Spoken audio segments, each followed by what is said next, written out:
بسم اللہ الرحمن الرحیم۔ مسلمانوں میں باہم کیسی محبت و مودت اور کیسا تعلق ہونا چاہیے؟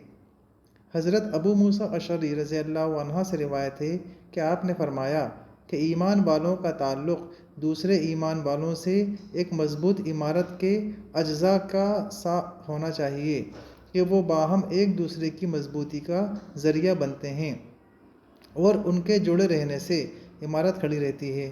پھر آپ نے ایمان والوں کے اس باہمی تعلق کا نمونہ دکھانے کے لیے اپنے ایک ہاتھ کی انگلیاں دوسرے ہاتھ کی انگلیوں میں ڈال دیں اور بتایا کہ مسلمانوں کو اس طرح باہم مل کر ایک ایسی مضبوط دیوار بن جانا چاہیے جس کی اینٹیں باہم پیوستہ اور ایک دوسرے سے جڑی ہوئی ہوں اور کہیں ان میں کوئی خلا نہ ہو۔